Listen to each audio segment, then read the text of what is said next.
আল্লাহু আকবার,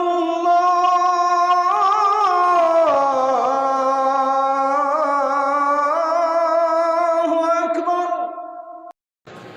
মাসবুক হয়ে আমি মাঝে মাঝে জামাতে ইমামের সাথে সালাম ফিরায় ফেলি এবং আমার বাকি সালাত পরবর্তীতে উঠে আবার পড়ি। আমার জিজ্ঞাসা হচ্ছে যে আমার বাকি সালাত সালাম ফেরানোর পরে আদায় হবে নাকি আমাকে পুনরায় প্রথম থেকে সালাত আদায় করতে হবে? প্রিয় ভাইয়েরা, শরীয়তের মাসালা হচ্ছে কেউ যদি মাসবুক অবস্থায় ইমামের সাথে সালাম ফেরায় তার দুইটা হাল।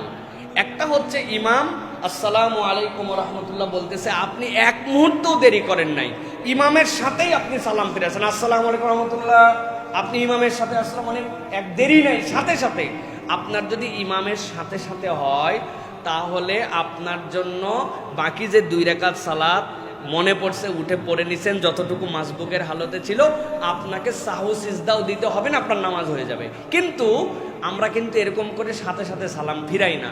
আসসালামু আলাইকুম রহমতুল্লাহ, ইমাম সাহেব, কিছুটা হলেও কম বেশি হয়। তাহলে আমি তার পরে পরে যদি সালাম ফিরাই তাহলে আপনি ভেবেন না যে আপনার সালাত হয় নাই, মনে পড়ছে, আপনি উঠে সালাত আদায় করে ফেলেন। কিন্তু আপনাকে সিজদায় সাহু করতে হবে। একটা সিজদায় সাহু আদায় করলে আপনার সালাত আদায় হয়ে যাবে। আপনি মনে করেন না, বা মাসলা না জানার কারণে অনেক করে ফেলতে পারেন যে সালাম যেহেতু পরেই শেষ করে ফেলছি, ইমামরে শেষ, আমারও মনে নামাজ শেষ, আবার পিছনে যাইয়া 4 রাকাতি নামাজ পড়তেছে, বা 3 রাকাত মাগরিবের হলে মাসবুক পুরাটা পড়তে হবে না। সাথে সাথে বরাবর হলে আপনার জন্য সিজদায়ে সাহু দিতে হবে না। আর আকপিস হয়ে গেলে সালাতটা আদায় করে ফেলেন বাকিটুকু, আর আপনার শেষ বৈঠকে একটা সিজদায়ে সাহু দিয়ে দিবেন, আপনার নামাজ সহি হয়ে যাবে ইনশাআল্লাহ। ইমামের সাথে জামাতে প্রথম বৈঠক তথা তাশাহুদ পড়ছিলাম। আমার তাশাহুদের শেষ অংশের আগে ইমাম সাহেব দাঁড়িয়ে যান, কিন্তু আমি না দাঁড়িয়ে তাশাহুদ শেষ করে দাঁড়াই। এতে কি আমার ইক্তেদা নষ্ট হয়ে যাবে?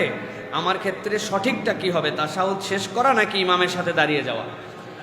প্রিয় ইমামদের জন্য প্রথমে বলবো যে সকল মুসল্লি একবারে ঝরঝরা করে তাশাহুদ পড়তে পারেন না। এই ক্ষেত্রে যারা ইমামরা আছেন একটু ধীরস্থিরভাবে, একটু আস্তে আস্তে করে, আবার ওই জায়গায় তাশাহুদ শেষ করে আপনি বসেও থাকতে পারবেন না যে মুসল্লি সবার শেষ হয়েছে কিনা, তাহলে আপনার নামাজ ফাসাদ হয়ে যাবে। তো একটু রয়ে সয়ে ধীরস্থির করে পড়লে যেন সব মুসল্লির পড়া হয়, এইটা আমাদের প্রথমত মনে রাখা দরকার। দ্বিতীয় কথা হচ্ছে যে তাশাহুদ পড়া ওয়াজিব, ইমামের পিছনে, ইমামের জন্য, মুক্তাদির জন্য। এই জন্য তাশাহুদের হালতে আপনি যে পুরোটা শেষ করে উঠেছেন এটাই সঠিক মাসালা। ইমাম উঠে গেছেন ঠিক আছে, কিন্তু আপনি বাকি অংশটুকু দ্রুততার সাথে শেষ করে ইমামের সাথে যুক্ত হবেন।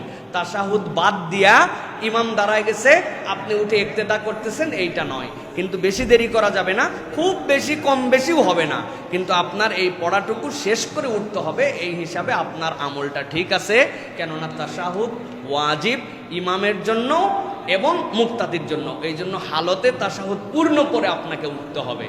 এটাই হচ্ছে সঠিক মাসালা। আল্লাহ রাব্বুল আলামিন আমাদেরকে বুঝার তৌফিক দান করেন।